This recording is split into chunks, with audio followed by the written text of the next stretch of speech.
Hey, listen, you know what's a real problem? Chest hair. You know what's an even bigger problem? Showing too much chest hair. This is where my friends from Johnny O come in. They have devised and patented the Johnny O tweener button. The Johnny O tweener button is absolute genius. In fact, they're on their verge to saving all of mankind with it. Johnny O invented and patented the tweener button. What this is a hidden button between the second and third button, and it's featured on all Johnny O shirts. The tweener button is the first patented button to make sure that you're not too buttoned up or too unbuttoned. The hidden button solves the age-old second button dilemma. Should you button one or should you button two? And you can use the promo code ROAM and get 20% off your first order at johnny-o.com at checkout, now through May 30th. That's 20% off the regular price button-ups, which come in a range of fabrics, patterns, and styles. Plus, shipping is free for orders over $85. That's johnny-o.com, promo code ROAM, and get 20% off your first order and free shipping on orders over $85. And check out the entire selection of shirts and other products ranging from polos to shorts, pants, swim, and more. Johnny-o.com. That's when the hard treatments came. That's when they had to start sticking needles in that joint to break up the calcification with lidocaine. But it's a horrible injury to have. Trent, I feel like I need lidocaine just hearing that story. Yeah, imagine having your junk taped up on your belly and two 12-inch needles going into each groin. It's not really enjoyable. Welcome to the Jim Rome Podcast. This is EP 77, and my guest is former NFL quarterback and Super Bowl champ, Trent Dilfer. With the NFL draft coming up next week, who better to have on the pod than the number 6 pick from the 94 draft? And with Kyler Murray in the mix to be number 1 overall, who better to catch up with than the guy who coached him at the Elite 11 camp? We haven't caught up in a minute or two, but I have known Trent for a long time. He's an amazing guy with an amazing story to tell. So, pod up. We're talking a little life and a little football with Trent Dilfer. Let's do this.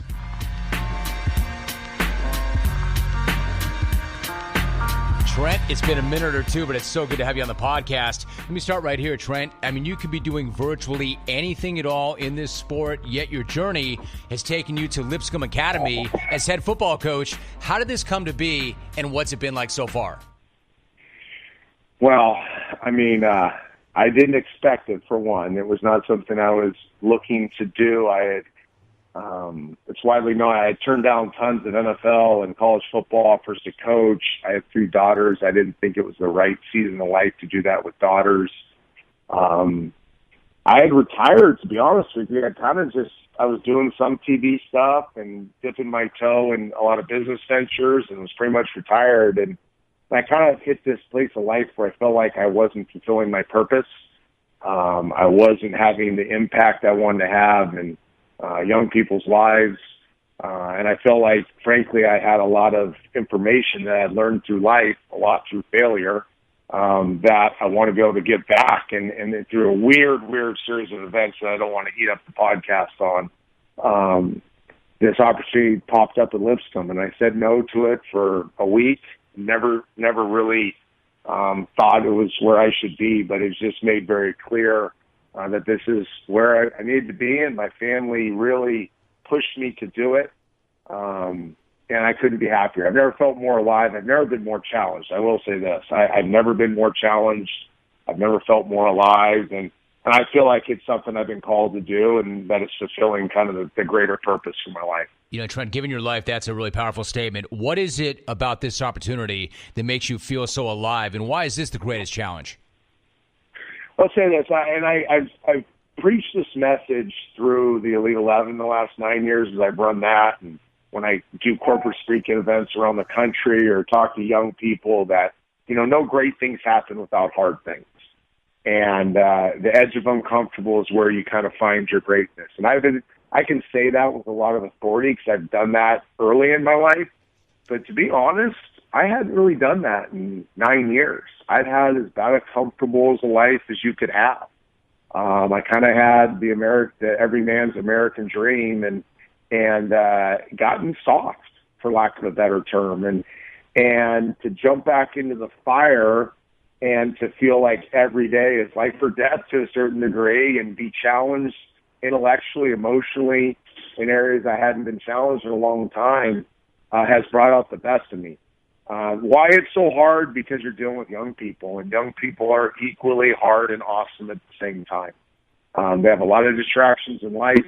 Our world has become very busy and very confusing, and they're confused. So every single day, I got 85 young men that are kind of walking a very confusing journey, and it's very difficult times. Now, I can't think of anything outside of raising my kids that's been more rewarding in a short amount of time, but it is definitely a challenge, and it keeps me on edge, and it forces me to, again, be uncomfortable, which is bringing out the best in me, and then surround myself with really great people, and the staff I've been able to hire, the people I've been able to surround myself with, the existing community here in Nashville has been an amazing group of people, and we're winning each day, one day at a time. Good for you. That's great. That really is great. Now, speaking, Trent, of Elite 11, you've worked pretty extensively with the next couple of crops of quarterbacks entering the NFL. So let's take a few moments to talk about a few of these guys, starting with Dwayne Haskins. Some really seem to like him. Others have his stock falling. You said recently, quote, "I don't want to compare anyone to Brady, but he's Tom Brady-ish," end quote. Look, I know you're not going to throw around that kind of praise. What makes you think of Brady when you look at Haskins? Precise, exact, academic, fiercely competitive, chip on his shoulder, command, presence. Those would be terms I throw around Brady. And at 16 years old, you could see those traits with Dwayne as an Elite 11 quarterback, and he's only growing into more of those. Now again, I see why he's dropping on the board on some teams, because some teams are moving more towards the twitch, dynamic, powerful type kid.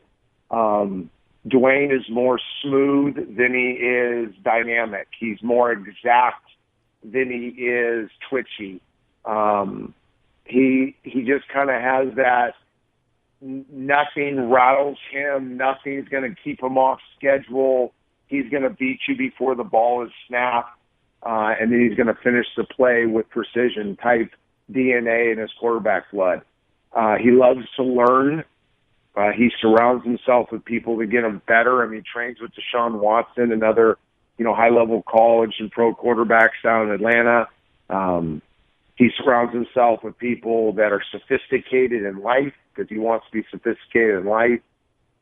He's just a guy that kind of sees his future before it happens. And, I mean, I know a lot was made out of it when he was a little kid, and he said, "Hey, I want to go to Ohio State one day."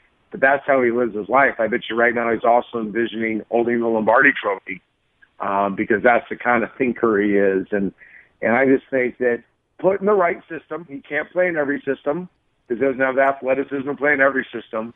But if he plays in a ball-out system where the ball's out quick, where he's well protected, where it's a coordinator that understands how to run that type of ball control passing game, I think the sky's the limit for him. Trent, so what about Kyler Murray? Now, he's got that amazing athleticism. He's kind of a tough kid to read. Like, he really won't let you in, so I don't really know what he's thinking. I can only see from the outside how he looks. What kind of marks do you give him? And when you look at Kyler Murray, what do you see? Well, again, we loved him as a Elite 11 player. I mean, here's a kid that went, I think, 44-0 in high school in Texas 6A football against the best competition in the country. We saw a lot of those games. We just didn't watch the highlight films. And there's a lot of those games where he had to carry the water, where he had to be the reason they won or save them from losing. He's a guy that's fiercely competitive. He's very skilled, obviously. He's a different personality, but a personality that holds others accountable, holds himself very accountable, puts a lot of pressure on his teammates to be their best. All good traits in the quarterback. And then he's got kind of what the new age modern quarterback secret sauce is, which is twitch. He's a guy that thinks quickly and reacts quickly. He can just do things quicker, twitchier than most people. And And because of that, he can really help you if you make the wrong call. He can help you if you miss a block. He can help you if things break down. He can take a stinky sandwich and turn it into an ice cream cone. He's that kind of guy. I think he'll have some struggles early on adapting to playing against better athletes all the time, but I don't think there'll be long-term struggles. I'm like everybody else. I think the fit in Arizona is too good to be true. That's not saying anything bad about Josh Rosen. I think he's probably a starter somewhere else. But every once in a while, you just get these really unique fits, and I think he's the right fit there. Trent, this notion of Twitch, why is this such a big thing now? Why is this considered a new thing now? Well, I don't think it's a new thing. I think it's a trendy thing. And we started noticing at the grassroots level, I don't know, arbitrarily 5-6 years ago, that people started valuing Twitch more than power and stature. So remember, forever the game was played in a scrum as a quarterback. So it was 7-step drops. It was 6- and 7-man protections. The pocket would collapse on you. Therefore, the 6'5", 6'6" bodies were getting closer to you. It was harder to see. You had to have that power in your body, not only to stand in there strong, but to withstand the beating, because we used to get beat up at the quarterback position. The power came in to be able to force the ball down the football field. Most route concepts, the underneath guy was 7 yards, the deeper guy was 20 yards, and there's a deeper guy that was 40 yards beyond him. And that was kind of how quarterbacks were evaluated. Remember, forever, people said the quarterback throw was that 20-yard out pattern from the far hash. That's kind of how arm strength was measured.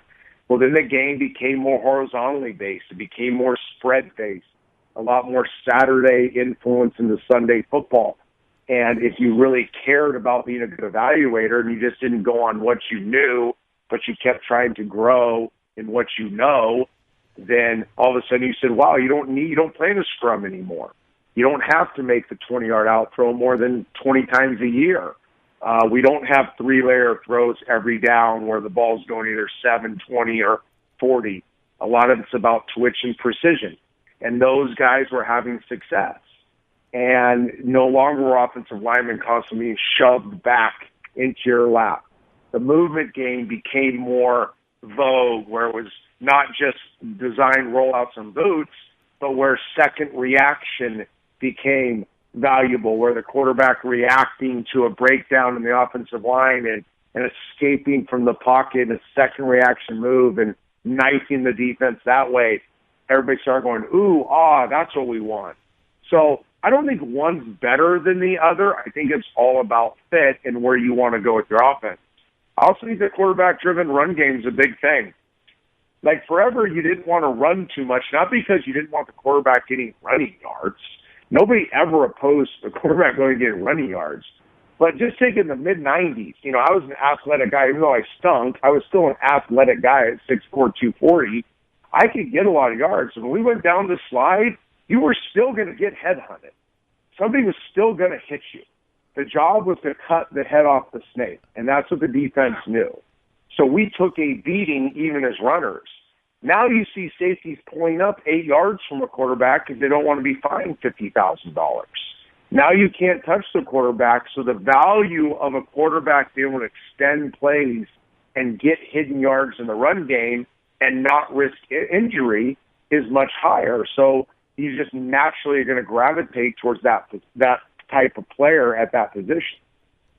Trent, I can't tell you how much I've missed these conversations, honestly. Now, when you mentioned, you're right, back in the day, it was all about take that snake or take that head off that snake. Take the head off the snake, kill the snake. When you were out there and you were in the open field and you were a big dude playing that position, who were the guys that you were most concerned about that were coming for you, that were looking to take that head off the snake? All of them. I played in the NFC North at the time. Jack Del Rio I played against, John Randle, Leroy Butler, one of the most underrated safeties in the history of football. Some of those Bears defenses had some monsters. Then we go out. My first start was against the 49ers. You had Kenny Norton, and you had Romanowski, crazy Romanowski. I mean, every time you broke the line of scrimmage, it was known that and I didn't mind it. I grew up, the son of an offensive line coach and a linebacker mentality, so I liked the physical part of the game. But you knew that, it was very well known. Zach Thomas for the Miami Dolphins. These guys were assassins, and I don't blame them. I never once I got mad at Johnny Randle one time, but besides that, I never once got mad. That's their job. It's just different, and I like the modern game. I'm fine with it. I love that quarterbacks can play till they're 46, 47 years old. I think that's wonderful. But it's very hard to fairly compare the two because it's just a different style, a different upbringing, a different expectation for the position. Trent, you mentioned John Randle. I could follow you up on any of the guys you mentioned, but I'm glad you mentioned John Randle because he was an amazing player. But in 1995, if I'm not mistaken, were you not the only quarterback ever to get thrown out of a game? Did you not give John Randle the hands? What happened that day? Yeah, unwisely so. And Johnny and I became very good friends. We're golfing buddies to this day. But yeah, he was the guy that got in my head. He just was always talking. He was always hitting you just past the whistle. He was always hitting you just low enough where you felt like he was trying to get your knees. And I'd thrown a frustrating interception like I did a lot early in my career and didn't know how to handle my emotions. And he got inside my head and I was an idiot. I tried to punch him through his helmet. He was laughing at me the whole time. I have a lot of issues, as you know, Jim. That's just one of them. Trent, that's really funny because John Randle was that guy. It was funny. My experience with him, Trent, because you're right. He never stopped talking. He never, ever stopped talking, and he could talk such great junk. And you can imagine when I was younger, too, Trent, I had a lot of issues myself. And I couldn't wait to get him on the radio, and then he wouldn't say shit. He wouldn't say anything. I'm like, John, are you kidding? And then that was a way of getting into my head, too, because he would never give me what I wanted. It was so disappointing because he never stopped talking on the field, but on the show he would never say anything at all. He always said yes to the interview, but he never said anything. He is so opposite off the field as he is on the field. We played together in Seattle, and he's just such a kind, soft-spoken. He's an unbelievable husband and dad.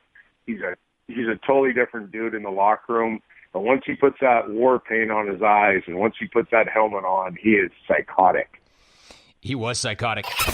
You can now earn O Rewards points online and at your local O'Reilly Auto Parts store. Earn points any way you shop at O'Reilly Auto Parts. You'll get a $5 reward for every 150 points you earn. Visit orewards.com and become an O'Reilly O Rewards member today. We talked about the draft process for some of these kids with the Elite 11. You went through the process yourself. Now, obviously, it was a very different time then than it is right now.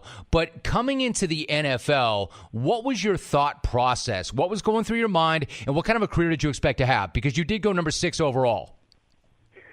Well, I was a narcissist like I think everybody else is at that age when you're being told how great you're going to be. And I might tell these kids when we get them in the Elite 11, when I mentor them through the draft process or talk to them on the phone or whatever it is, it's, you got to surround yourself with some truth tellers too. You got to surround yourself with people that are going to tell you where the gaps you need to fill and where you're not ready and the dangers around each corner instead of just being around people that telling you how great you're going to be. So I had great people in my life, but everybody just thought, college football wasn't that hard for me. I was very successful.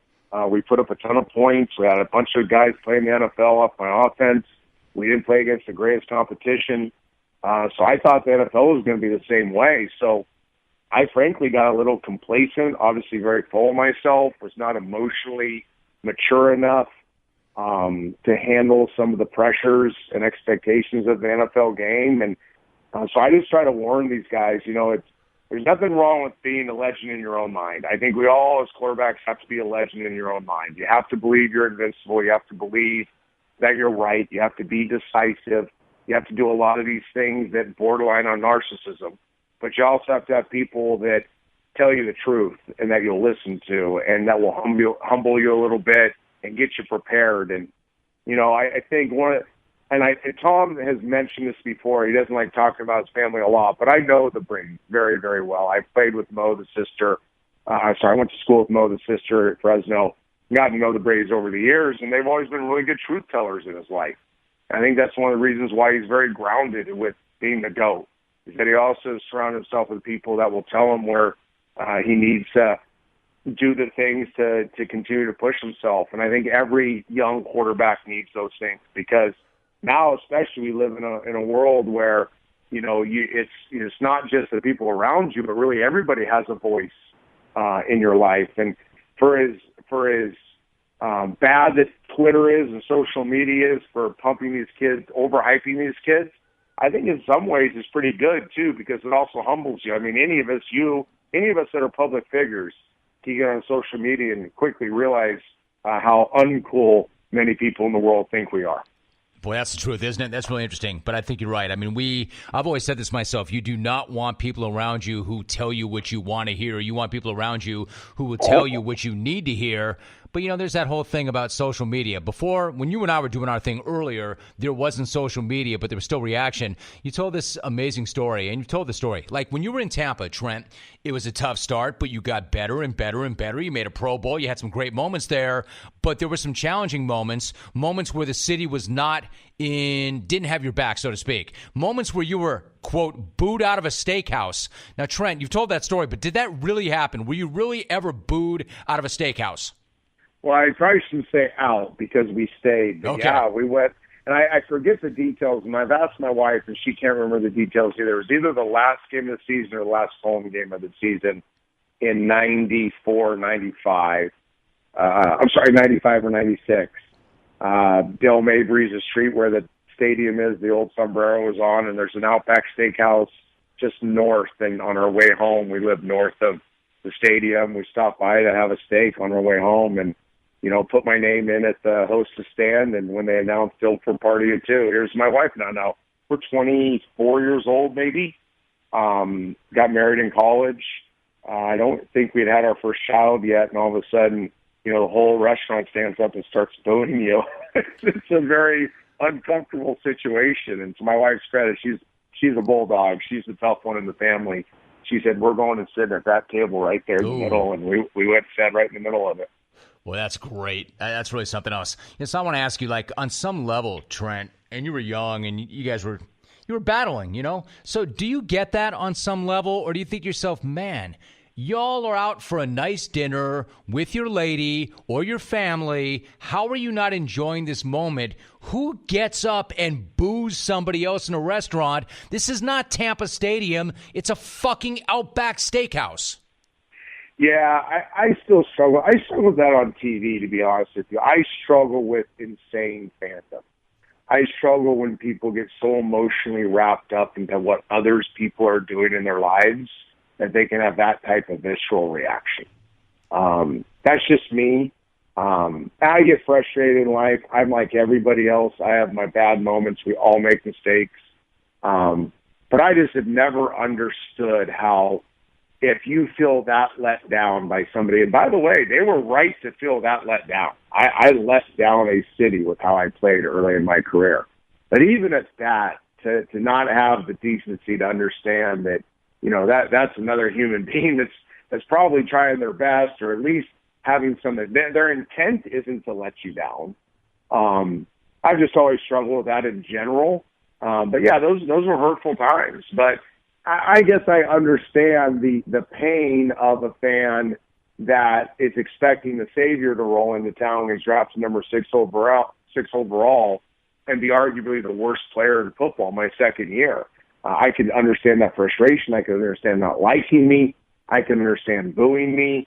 I never quite understood how it could go another level. I mean, you've probably faced this more than me, where you're at a restaurant or you're having a nice evening out, and the one idiot comes along and wants to pick a fight with you because he doesn't like what you said on the radio or TV or whatever it is. Like, I get that you might disagree with me, and I get that you may not like me at all. That's fine.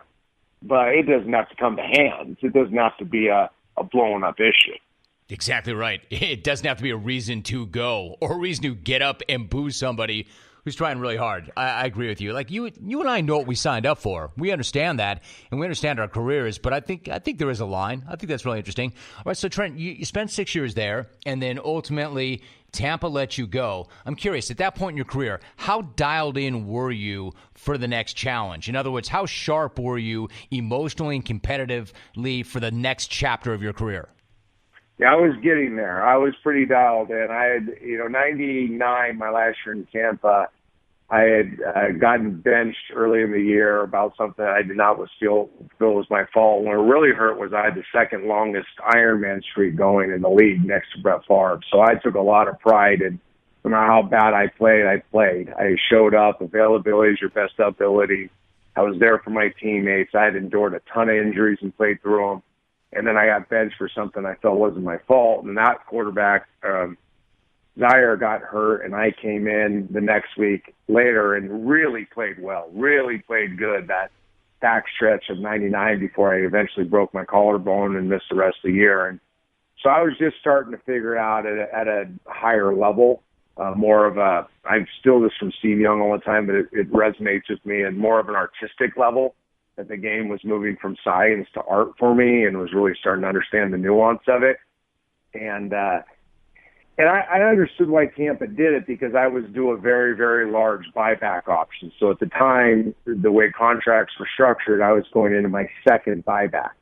And that second buyback had a huge escalator. And I would have been one of the higher paid players in football. And I didn't deserve to be one of the higher paid players in football. So they chose not to buy it back, which made me a free agent.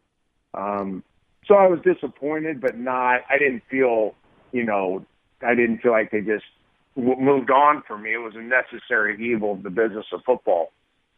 But I felt very, very confident once I got healthy. And it took me a year and a half to get healthy.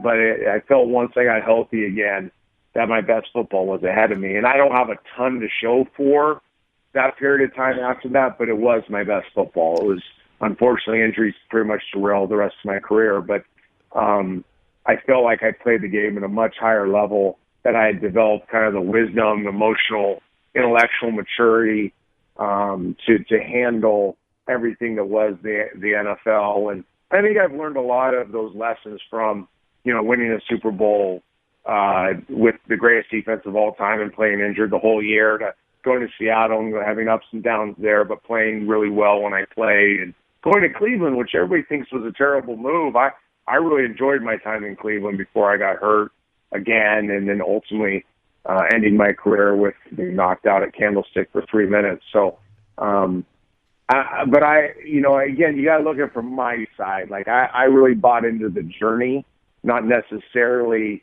making Pro Bowls or, going to Super Bowls after that. And I felt like my journey was very, very rich on the back half of my career, even though I don't necessarily have a lot to show for it. Trent, can I tell you, I could not agree with you more. I mean this sincerely, and I think part of this is you're so good anecdotally, but when you say things, and I know you're sincere when you say this, that like, I don't have a lot to show for this, or I might not have been the best. I think your career, honestly, is fascinating. I really do, because of the journey itself. Like, take Baltimore. When you went to Baltimore, maybe you didn't go there. Well, maybe they didn't see you going there to start, but knowing you and as competitive as you were and are, I think in the back of your mind, you probably thought, hey, at some point, I'm going to be the guy. And sure enough, about halfway through the year, you were the guy. But there was a point in that year where the team went through a 5-game stretch where it did not score a TD. Not that I've been in an NFL locker room as a player, but it seems to me it can go one of two ways, right? Guys point the finger, the locker room tears apart, the season goes up in flames, or the real leaders pull together and they step up. And I've heard you describe that scene there, that these guys had real grit, not what you would call book grit, but real grit. I like that line. What does that mean, and what was said in that locker room when the Ravens were 5-4? Well, it's a great tee-up, because everybody now throws that term around like they know what it means: passion, perseverance towards a long-term goal. We all can recite what Angela Duckworth put in a book, a brilliantly written book. And a lot of people think they have grit until they're actually challenged to show grit. And that team, and a group of us, I would say really 8 to 10 of us, were the ones that, so those 4 games that I didn't start and we didn't score a touchdown, I easily could have been the opposite. I easily could have been the guy saying, hey, put me in, coach, and Tony's not doing his job, and look at, see, you should have made this decision a long time ago. Instead, I was the guy and made sure that there were other guys in offense that were like, hey, what can we do to get better? How can we bear our nose down and just keep moving forward? How do we work harder? How do we find solutions? How do we not listen to the outside noise? And there was 8 to 10 of us: Harry Swain, Shannon Sharp, Ray Lewis, Rod Woodson, a bunch. I don't want to leave. There's a bunch more that I'll leave out, but guys that just really decided that we weren't going to let the noise or the disappointment keep us from what we really believed was our long-term destiny, which was winning a Super Bowl. And we did hard things. We chose not to do the common thing. And collectively that became infectious and systemic in a good way in the locker room, and everybody chose to really be gritty in their approach. And it became the greatest experience I ever experienced in football when we became completely self-policed. We became completely self-accountable as a team. Literally, we had the greatest coaching staff of all time if you go back and look at that defensive coaching staff, and they'll tell you this, we didn't need any of them. Marvin Lewis would tell you that, Jack Del Rio would tell you that, Rex Ryan would tell you that. We didn't need them because we self-policed. Rod Woodson was the one that when we didn't take care of business would call us in to a team meeting afterwards and kick the coaches out and line the chairs up in offense, defense, and we'd walk through with chairs. We'd be the ones that held each other accountable for not going out too late on certain nights or eating the right foods or getting an extra workout in or whatever it was. So it was a really, really special experience, and it was really a function of what now we define as grit, but was really just a bunch of dudes that cared about each other, cared about the long-term goal so much that they were willing to sacrifice for one another and not worry about who got the credit, who got the blame. At the end of the day, the score was going to decide whether we were successful or not. And the score after that, after my first start, never lost another one. So for 12 straight weeks, that score was always in our favor. Listen, it can be a little frustrating, especially if you're in a hurry or you're running late, to find yourself at a railway crossing waiting for a train. And if the signals are going and the train's not even there yet, you probably can feel a bit tempted to try and sneak across the tracks. Don't do it, ever. Trains are often going a lot faster than you expect them to be. They cannot stop. Even if the engineer hits the brakes right away, it can take a train over a mile to stop. By that time, what used to be your car is just a crushed hunk of metal. And what used to be you, well, better not to think about that.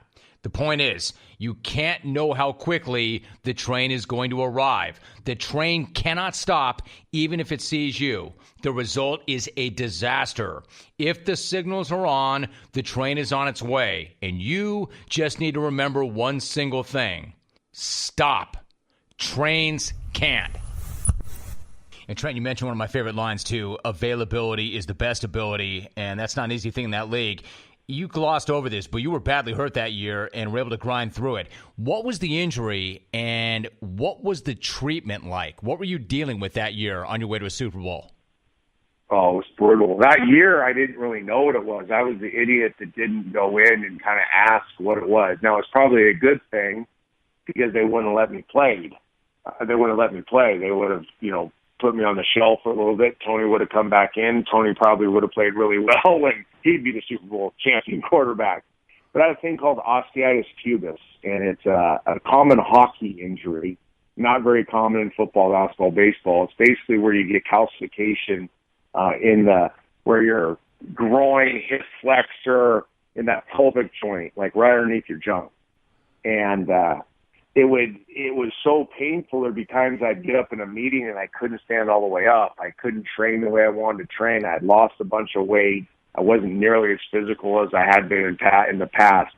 It really messed up my hips. And as a thrower, it's a rotary movement. It's something that's generated from your hips way more than your arm, way more than your chest, even more than your legs. That is that hip rotation that allows you to be a consistent, powerful thrower. And I had lost almost all of it. I was throwing ground balls in practice on some days. So here you go from being an NFL thrower to a guy that, has a hard time throwing a 12-yard slant because his body just shuts down. And, there's enough drugs you can take and there's enough treatment you can do that I could manage it. But when I got to Seattle the next year is when it was diagnosed, and that's when the hard treatments came. That's when they had to start sticking needles in that joint and to break up the calcification with lidocaine, which is a pain reliever for game day, but cortisone in training camp to break up that stuff and to really give me some relief. And even to this day, I still kind of feel it a little bit if I'm active and working out a lot or playing a lot of golf. But it was brutal. I don't wish upon my worst enemy. And every time I tell this story publicly, somebody will tweet me or, write me an email like, oh my gosh, I thought I was the only one that went through it. It's horrible. But it's a horrible injury to have. Trent, I feel like I need lidocaine just hearing that story.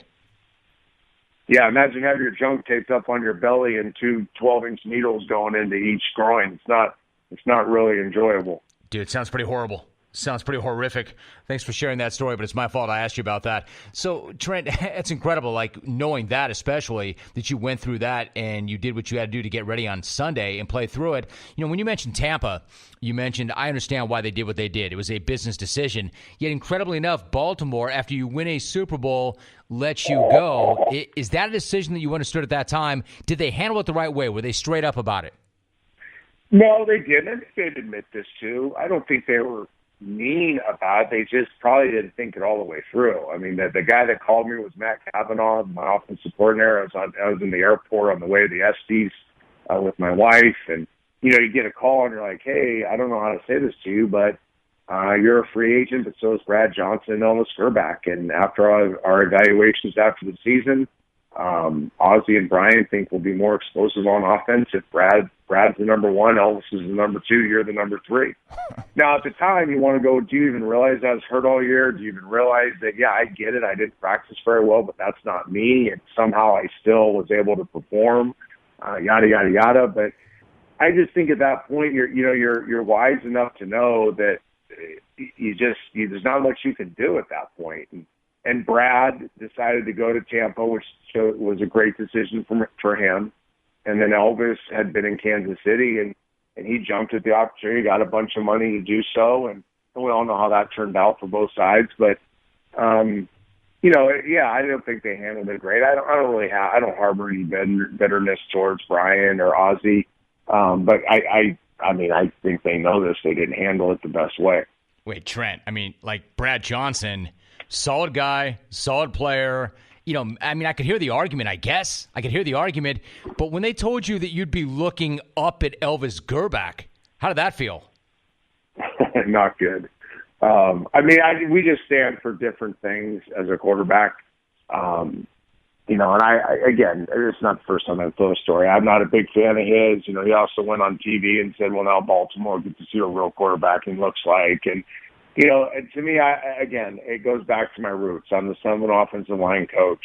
I grew up on the back of a blocking sled. I was a linebacker by nature. I believe in toughness and grit, and all the intangible stuff is really the most important thing you can do. I believe in availability is your best ability. I believe in hard things equals great things. So I believe in all those things, and he doesn't.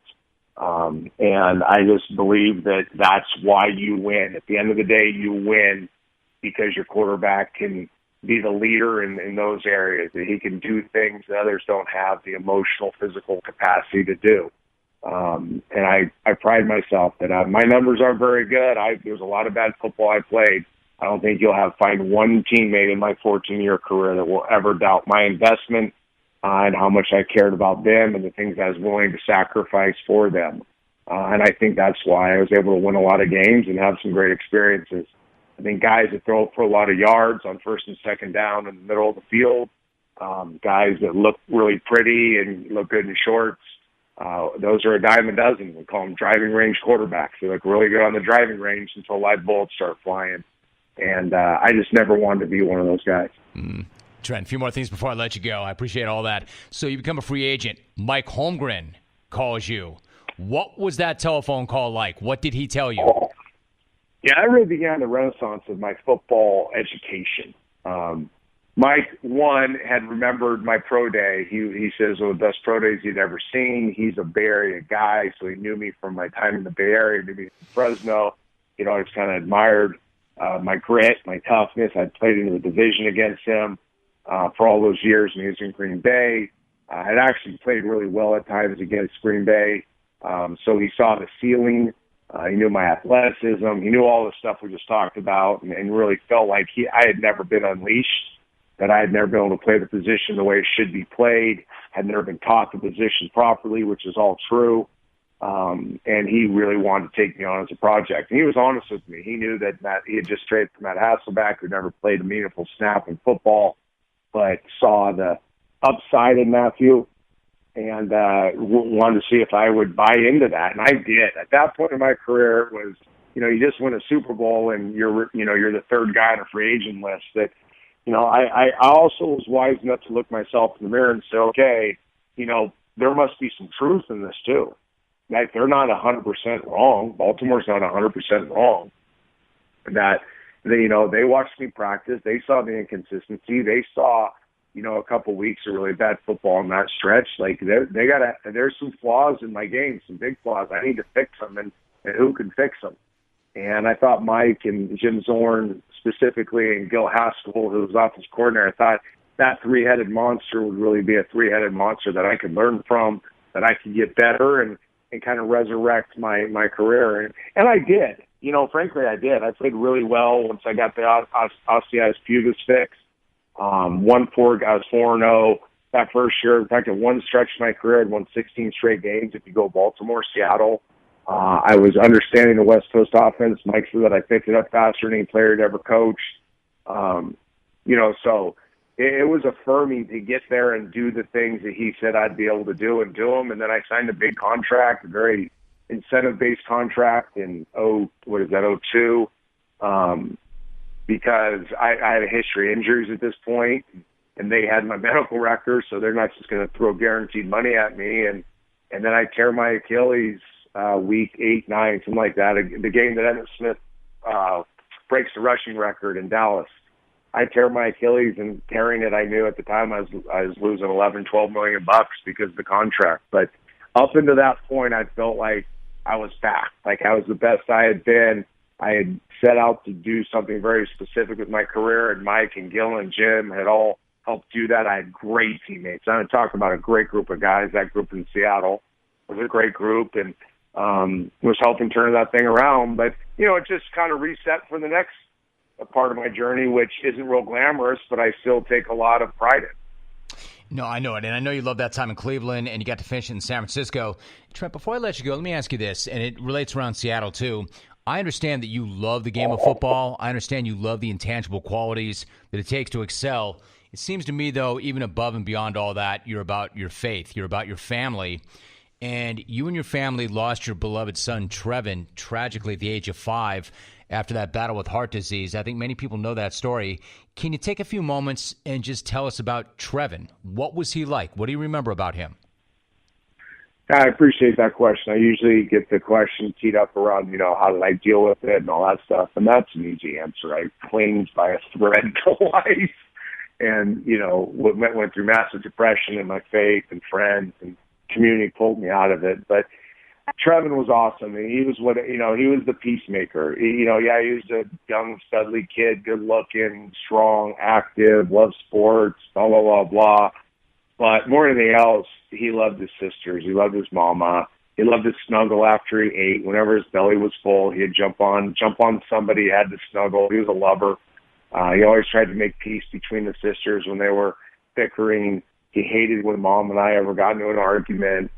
He just had that sweet soul to him at a young age that he wanted everything to be, he wanted everybody to be lovey-dovey, as he said all the time. And there's still a giant gap missing in our family, but because of our faith, we believe this is a temporary residence and we'll see him again one day. And it's the hugest part of our family. I'm sitting here staring in my new office. I'm staring at a picture. I have one picture. It's myself, my 3 beautiful daughters, and my gorgeous wife. And yeah, every time I see that picture, I know there's somebody missing. He'd be 21 years old right now, and it hurts to tell it each time. But it's also therapeutic because I think with pain and with loss also comes some really special memories, and they're very, very vivid to this day.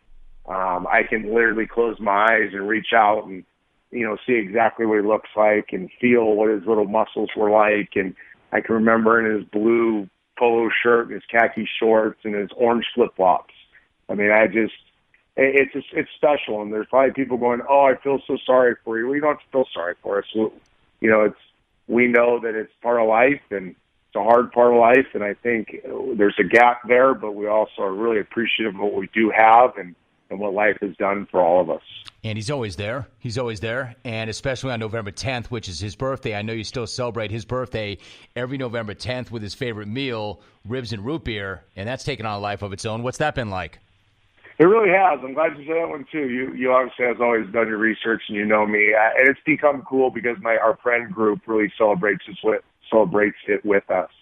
Every November 10th, it's always during football season, right? And my life's all about football. So for years I was at ESPN or whatever it was, and the community now has kind of adopted it, where our closest friends will always send us pictures that night of it's become a family tradition for them on November 10th that they'll have ribs and root beer to remember Trevin and celebrate his life. And a lot of those Seattle families that got to know him and played with their kids and whatnot, they're the ones, especially the Hasselbacks and others, that really embraced that evening, as well as the 40 families that came and stayed with us at Lucille Packard while he was on life support for 40 days. So it's become a neat little tradition, one we all get a kick out of. And now my oldest is 23 and she's off, and the middle one's in college. So there's sometimes we FaceTime ribs and root beers together. So it's been a cool little thing for us to carry out the tradition of Trevin and his birthday. That's super. Gosh, where does the time go?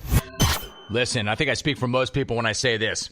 Finding high-quality clothing that fits great is not always easy. I found it, and I found a great company behind it. This company is founded by pro surfer and 11-time world champion Kelly Slater. I think pretty obviously, you look at this guy. How sharp is Kelly Slater? He looks great, and his company is great. They've got a mission to provide great clothes that don't harm the environment. Outerknown is the company. Outerknown clothes are for people and planet. Outerknown has high-quality, sustainable clothes, durable construction, and great fit. I know I speak from experience because I wear it.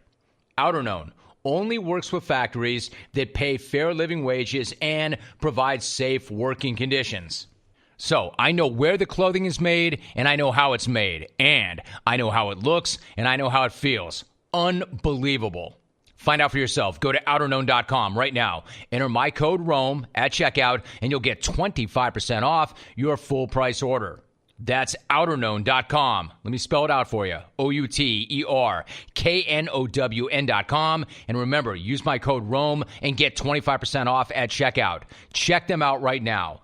outerknown.com. Do not forget to use the promo code ROAM and get your 25% off. outerknown.com. Because you played your ball at Fresno State and you grew up in the Bay Area, San Francisco gave you a chance to come home and play for the team that you grew up watching and loving before you leave us. What was it like to do that and to be around all those Niner legends, guys that you respected and grew up admiring? It's the best. It's the coolest alumni players ever. What Eddie DeBartolo did with that group of human beings, not just what they did on the field, but Bill Walsh and McVay and Eddie and all the leadership there. Talk about true, authentic greatness. Everyone I ever met, and many of them very close friends, Steve Young probably being the closest, they just have an understanding of what excellence is more so than the next person. That's why they've gone on and crushed life beyond their Super Bowls. I mean, most of those guys have gone on and just crushed life at a high level because the principles that were taught to them in their 49er years carried on forever. And that talk about a group that's just so tightly knit, and most of them still live in the Bay Area, and most of them still are with each other. I mean, the story of Dwight Clark's passing and what Brent Jones did and what the rest of that community, and Brent's one of the finest humans on the planet, another great friend, a mentor of mine, what those guys did as a community of Niners, and how Eddie always brought them back together, and how they always celebrated each other's successes and they always suffered with each other's setbacks, really sets them apart. In my mind, is the greatest franchise ever.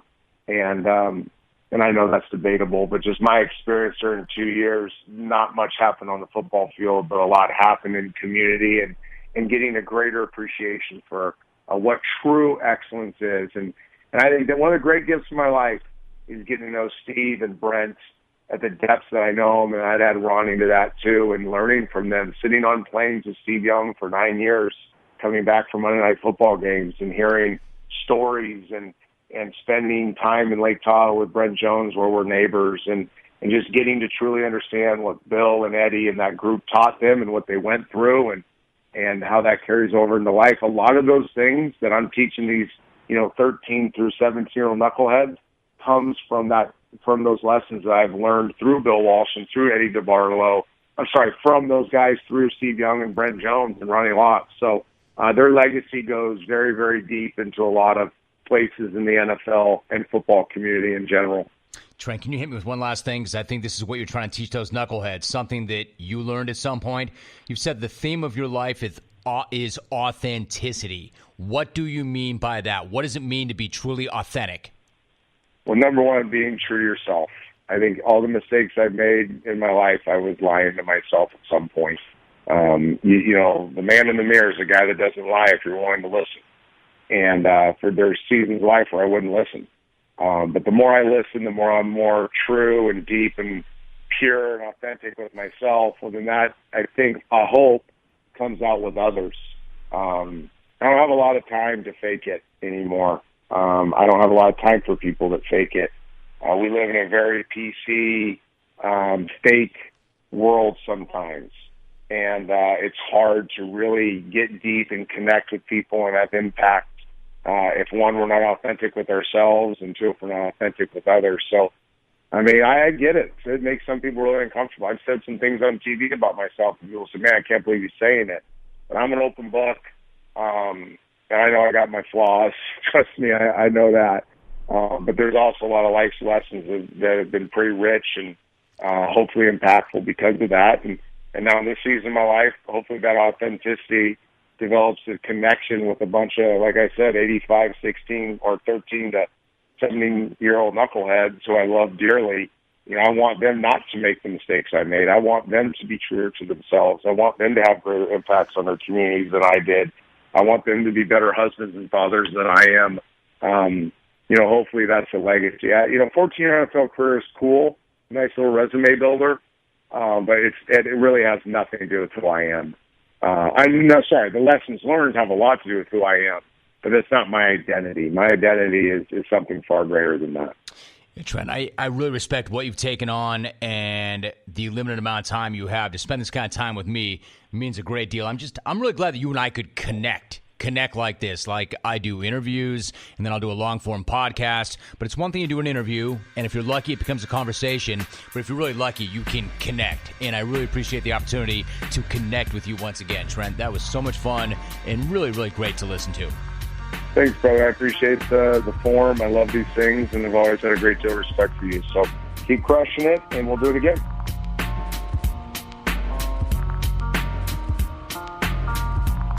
Nobody really has time to go to the post office. You're busy. Who's got time for all the traffic, the parking, the lugging of all your mail and packages? It is truly a hassle, right? This is why you need Stamps.com. It is one of the most popular time-saving tools for small businesses. Stamps.com eliminates trips to the post office, and on top of that, saves you money with discounts that you can't even get at the post office. For instance, with Stamps.com, you get 5 cents off every first-class stamp and up to 40% off priority mail.